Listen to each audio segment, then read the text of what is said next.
Induction पढ़ रहे थे, जिसमें बता रहे थे कि जहां भी इलेक्ट्रोस्टैटिक इंडक्शन होगा दो बॉडी के बीच में अट्रैक्शन होगा। Electrostatic induction always follow electrostatic induction always follow attraction. कितना तक डिस्कस किया था, जिसमें बता रहे थे resultant force act on conductor equal to F1 minus F2.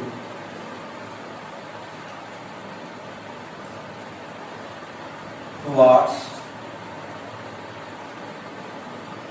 the glass rod, that is glass rod is attracted conductor. कह सकते हैं ग्लास रॉड जो है कंडक्टर क्या कर लेगा, अट्रैक्ट कर लेगा। अब हम लोग को पढ़ना है charging of body due to charging of body due to electrostatic induction charging of body due to electrostatic induction। इसके पहले हम बता रहे थे किसी बॉडी को अगर चार्ज करना है तो उसके लिए इंपॉर्टेंट है कि इसके लिए इलेक्ट्रोस्टैटिक इंडक्शन भी यूज कर सकते हैं। जैसे बताया थे कि फ्रिक्शनल चार्ज, फ्रिक्शन से चार्ज डेवलप कर सकते हैं। दूसरा बताया था इलेक्ट्रोस्टैटिक इंडक्शन से किसी बॉडी को चार्ज कर सकते हैं। और तीसरा बताया थे कि शेयरिंग ऑफ चार्ज, एक बॉडी अगर चार्ज है उसके हेल्प से दूसरे बॉडी को भी आप चार्ज कर सकते हैं। तो उसमें एक प्रोसेस ये भी है इलेक्ट्रोस्टैटिक इंडक्शन। इलेक्ट्रोस्टैटिक इंडक्शन से हम लोग बॉडी को कैसे चार्ज करते हैं इसको समझना है। देखिए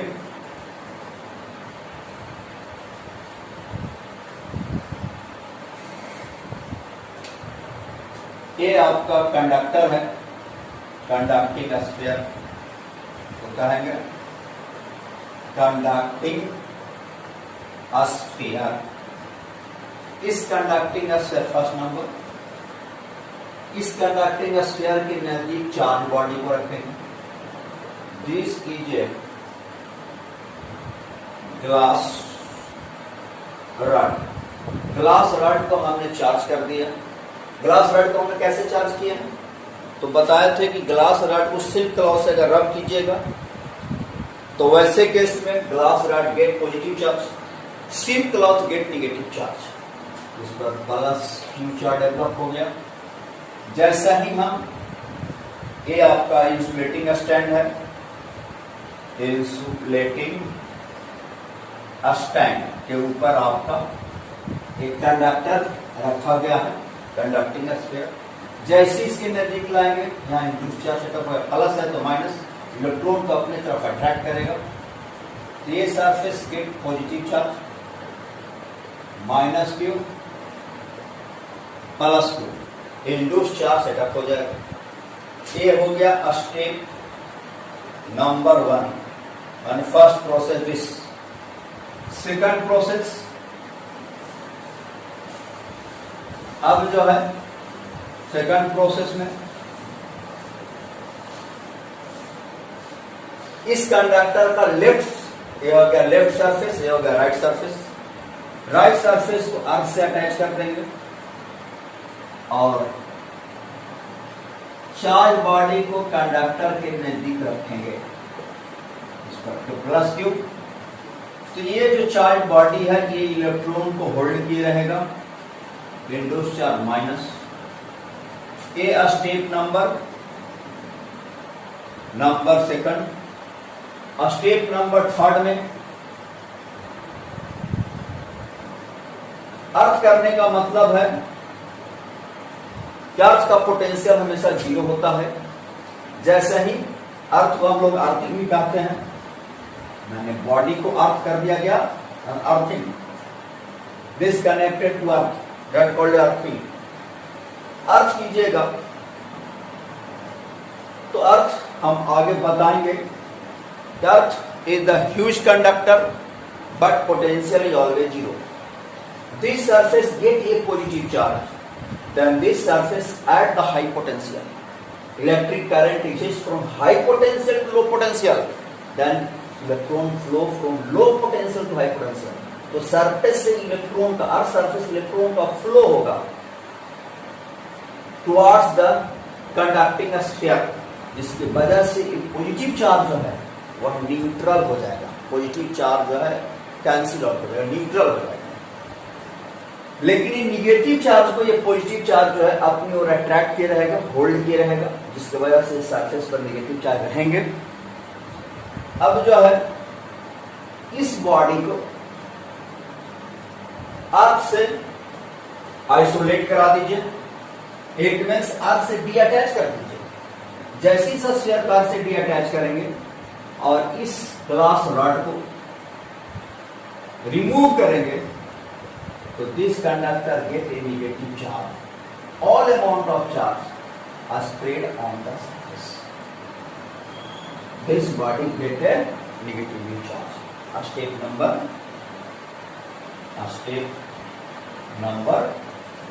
and third step में बॉडी जो है कंप्लीटली निगेटिवली चार्ज हो गया। एक एग्जांपल, दूसरा एग्जांपल समझ सकते हैं। फिर आप कंडक्टिंग स्फीयर लीजिए, इस कंडक्टिंग स्फीयर के नजदीक एक प्लास्टिक रॉड रखें, प्लास्टिक रॉड को चार्ज कर लें, फ्रिक्शनल चार्ज डेवलप कर दें। प्लास्टिक रॉड का फ्रिक्शनल चार्ज डेवलप कैसे होगा? तो इस प्लास्टिक रॉड को ऊल से रब कीजिए। जैसे ऊल से रब कीजिएगा तो वैसे केस में plastic rod get negative charge, wool get positive charge. ये निगेटिव चार्ज इस पर सेटअप हो गया माइनस क्यू। इस प्लास्टिक रॉड को किसके नियर लाए? इसको जो है plastic rod placed near the conducting sphere के नजदीक रखा, जिसके वजह से इसके सरफेस पर इंड्यूस्ड चार्ज सेटअप होगा, माइनस है तो this induced charge take positive और this induced charge get a negative. ये आपका इंसुलेटिंग स्टैंड के ऊपर कंडक्टिंग स्फीयर को रखा गया है,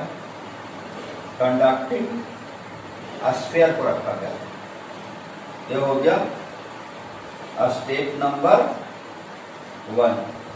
स्टेप नंबर 2 में क्या कीजिए, इस स्फीयर को अर्थ से कनेक्ट कर दीजिए, जिसको ये बताया कि इसको कहते हैं अर्थिंग, और एक प्लास्टिक रॉड को इसके नजदीक रखना। प्लास्टिक रॉड को नजदीक रखने से यहां प्लास्टिक रॉड पर निगेटिव चार्ज है, तो ये this surface get a positive charge and this surface get A negative charge. इसका वजह क्या है? कंडक्टर में large number of free electrons है, वैलेंस इलेक्ट्रॉन्स है। Electron carry negative charge and this have a negative charge, दोनों के बीच में रिपल्सन हुआ। रिपल्सन की वजह से इलेक्ट्रॉन जो है प्लास्टिक रॉड से दूर गया, इसलिए right surface get negative and left surface of a sphere get positive. Earth कर देने से ये वाला जो चार्ज है वह न्यूट्रल हो जाएगा, क्योंकि इस बार जो है इलेक्ट्रॉन का फ्लो स्फीयर से सरफेस की तरफ होगा। जब स्फीयर से सरफेस तरफ होगा तो this surface get neutral, but this negative charge hold this positive charge. लेकिन ये नेगेटिव चार्ज प्लास्टिक रॉड पर जो नेगेटिव चार्ज है ये पॉजिटिव चार्ज को होल्ड किए हुए रहेगा। यह स्टेप नंबर 2। थर्ड स्टेप, इस कंडक्टिंग बॉडी को अर्थ से डी अटैच कर दीजिए।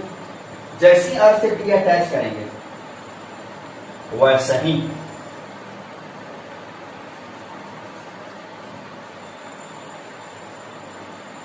RCT अटैच करने के बाद प्लास्टिक रॉड को रिमूव कर दीजिए, तो this sphere get positively charge. यह स्फीयर जो है पूरी तरह से पॉजिटिवली चार्ज हो जाएगा। तो कहने का मतलब है कि इलेक्ट्रोस्टैटिक इंडक्शन से बॉडी को हम पॉजिटिवली चार्ज भी कर सकते हैं, निगेटिवली चार्ज भी कर सकते हैं। क्लियर? अब जो है हम लोग पढ़ेंगे Coulomb's law. Coulomb's law, Coulomb's law.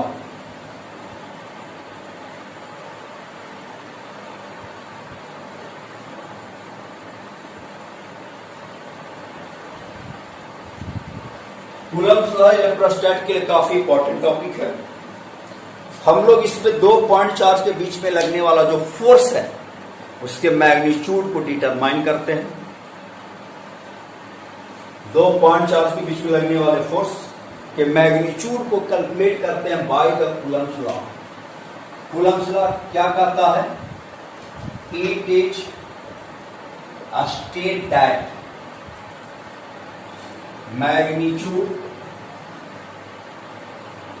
of force at between 2 point charge is directly proportional to magnitude of product of both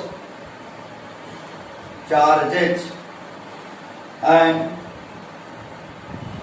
inversely proportional to a square of distance between both charges। देखिए हम point charge, Coulomb's law only applicable for a point charge. 2 point charge हम लिखे हैं। ET क्या लिखा है? ET is a state that magnitude of force act between 2 point charge is directly proportional to magnitude of product of both charges and inversely proportional to a square of distance between both charges। इसका मतलब है magnitude of force जो होगा magnitude of force का मतलब electrostatic force है। Magnitude of force directly proportional to magnitude of product of charge, inversely proportional to a square of distance between them. Second, point charge. Point charge का मतलब है कि 2 charge का जो dimension होना चाहिए, शेप साइज जो होना चाहिए, 2 चार्ज के बीच के सेपरेशन के रिस्पेक्ट में बहुत छोटा होना चाहिए। ऐसे को पॉइंट चार्ज कहते हैं। जैसे आप लोग 11th में पढ़े होंगे, point motion, particle motion. Train motion या पार्टिकल मोशन हो सकता है, बशर्ते ट्रेन एक स्टेशन से स्टार्ट करे, दूसरे स्टेशन पर जाकर रुक जाए और दोनों स्टेशन के बीच का distance is very large in comparison to size of the train. तो that type motion of train called a point motion, particle motion कह सकते हैं। बस मोशन पार्टिकल मोशन हो सकता है। डिस्टेंस के रिस्पेक्ट में बस का साइज अगर बहुत छोटा हो गया तो बस motion also called a particle motion. उसी तरह से 2 पॉइंट चार्ज, 2 पॉइंट चार्ज के बीच का सेपरेशन को बहुत बड़ा कर दीजिए in comparison to dimension of charge particle, तो that called a point charge. उसको हम लोग पॉइंट चार्ज करेंगे। दूसरा हो गया electrostatic force is a central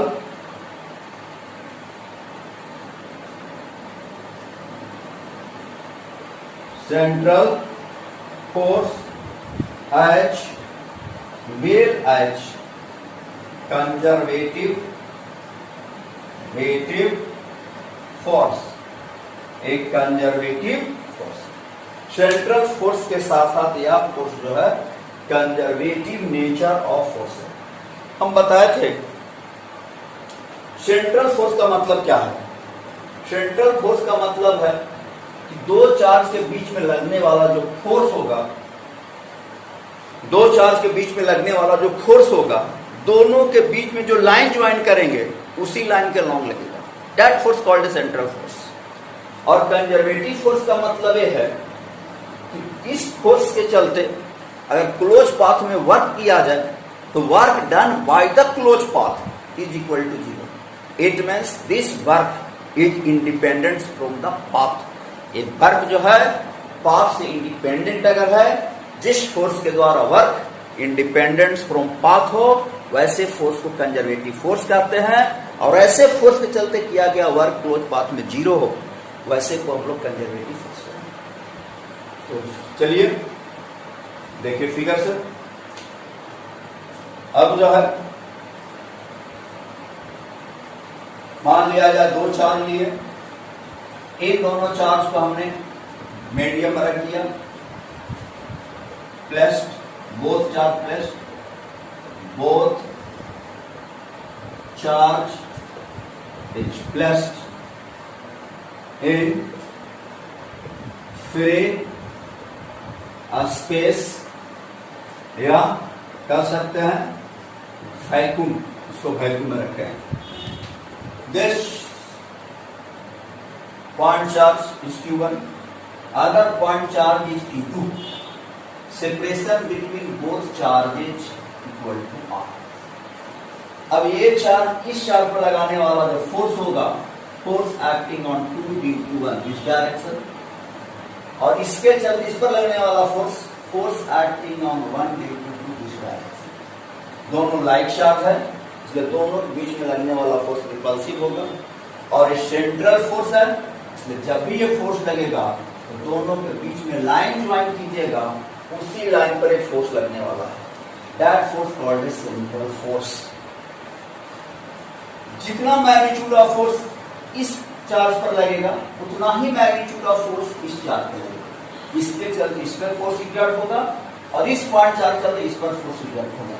equal magnitude opposite direction. हम लिख सकते हैं here F12 equal to force act on point charge 1 due to point charge 2 और F21 force acting on point charge 2 due to point charge। ये दोनों force जो होंगे equal magnitude का होगा।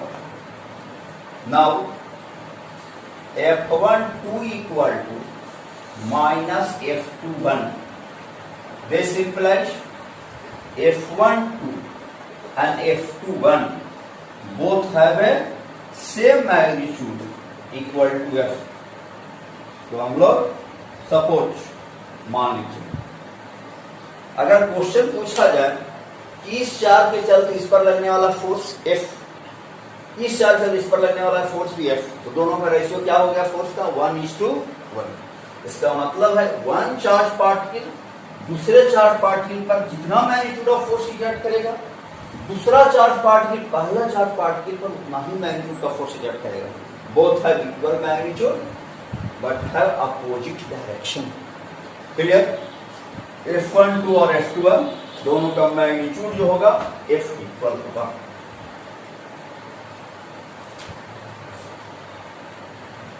According to according to Newton's, according to Coulomb's law, हम क्या कर सकते हैं? फोर्स का magnitude directly proportional to mod of Q1, mod of Q2 and inversely proportional to square. Then F equal to K mod of Q1, mod of Q2 or square.